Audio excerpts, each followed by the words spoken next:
day out on our ride, John Bell Right said up to to me, your mouth.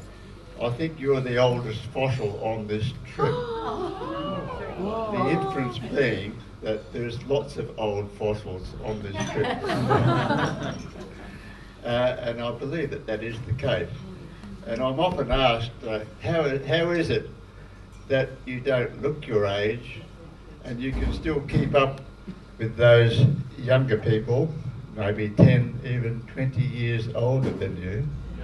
Younger than you. Younger than you. And there is a reason for it. There is not the reason is really quite complex, and it's a rather a long story. But there is one ingredient which is very, very important, and I'll tell you about that shortly. All of my stories always are true, and they're a life experience. It started on the 25th of June 1931. My father took my mother in a horse and sulky to the Menangatang Hospital. Now, most of you would never have heard of Menangatang. It was a two-room hospital in the northwest corner of Victoria. It's a lovely name, isn't it, Menangatang? At 3 o'clock the next morning, my mother gave birth to a beautiful baby boy.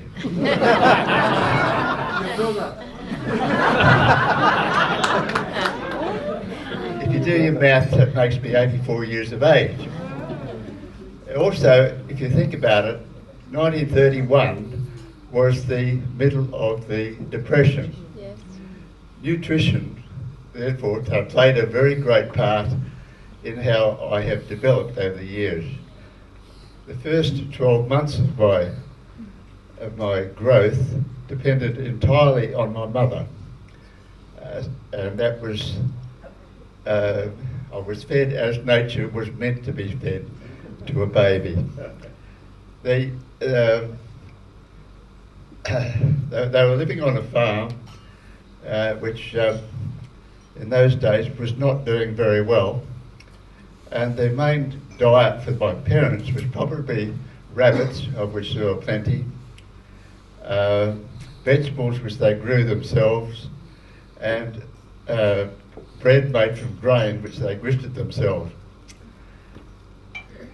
Then a few years later, of course, they, with the help of my grandfather, they were able to move to Western Australia. So in 1934, they all moved over to Western Australia to live with my grandfather, who had a place in East Guildford, and he was a retired and a very great gardener. So the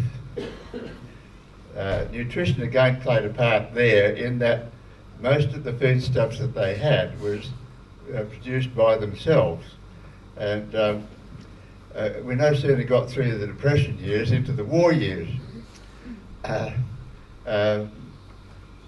My father, who at that stage was able to get some employment, and some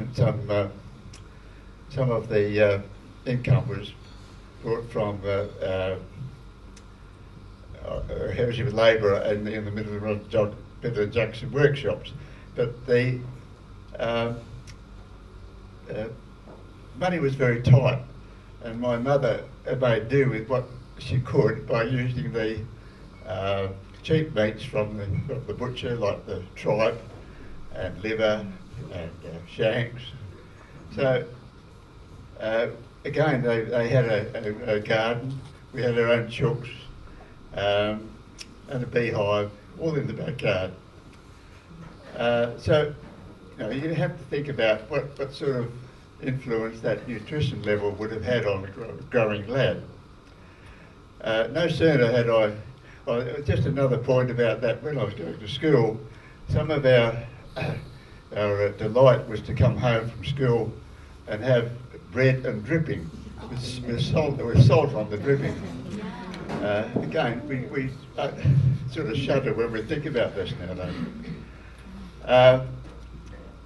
My next move, I suppose, was to a farm, where I worked on a farm, and milky cows.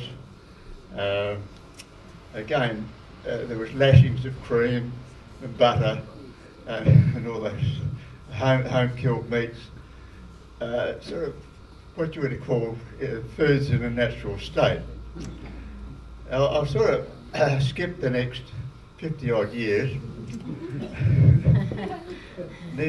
Suffice to say that I was always involved in sport. It was either athletics, swimming, hockey, and later on in polocross, then into kayaking, and more lately just into cycling. So probably some of that continued use of the sporting facilities has also been a help. But then when I retired, my son and I had already purchased a property down in Pemberton, and against my best intentions, he said, let's grow some grapes. We'll put in a vineyard. This was at a time, I suppose, around 15 years ago, and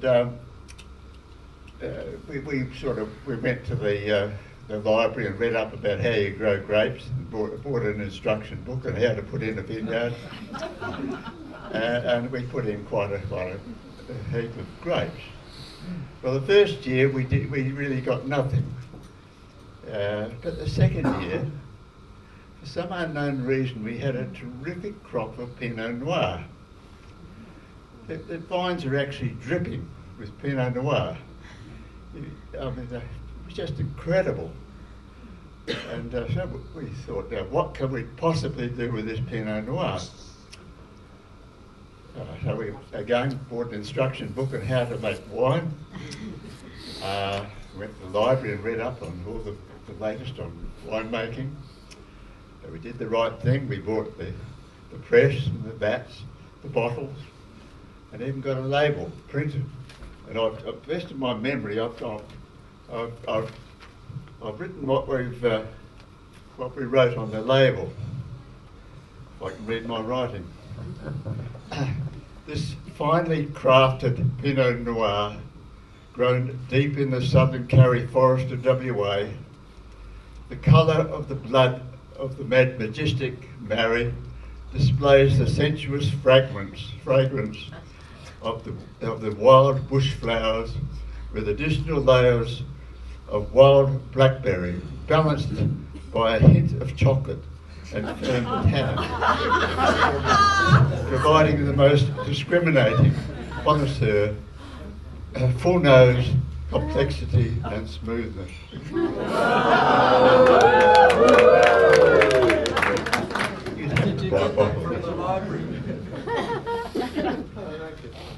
Well, before we sent it off to the Royal Show, we thought we had better send it off to a wine connoisseur or two to find out what their opinion was. And the first one wrote back and said, a certain acrid, smoky, elliptus taste reflects the southern forest, could be mistaken for tannin, though the sweetness is somewhat lost with the acidity from the unripened blackberries.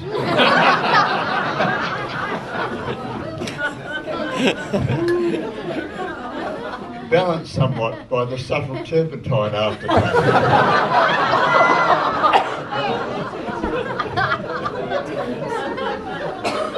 All lost somewhere in the watery pink-coloured fluid. The second one was a little less subtle. This wine could be used as a cooking wine, but if you value your culinary reputation, I suggest you purchase a carton of cheap red.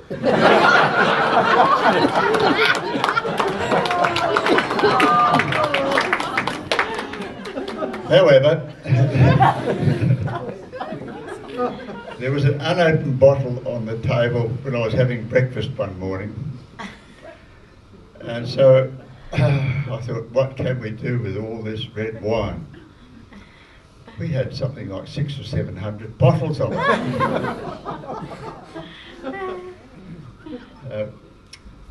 In a sort of desultory way, I poured some onto my Weet-Bix. And I threw the orange juice out. I poured half a glass. I put some honey and some milk into my Weet-Bix, and it wasn't half bad. I tried the wine. I thought, those connoisseurs have no idea what wine should be like. So I continued the process. Each morning I would continue to have just a little of this wine. And after 2 weeks, I thought, I'm feeling very well. In fact, I'm feeling almost dangerous. I thought, well, it can't be doing me any harm, I better continue it. So, which I did, but I experimented and I had a little less. I just put a little bit on my Weet-Bix in the mornings, and I halved the amount that I was drinking. And you know, from that day to this, I have not aged a single day. I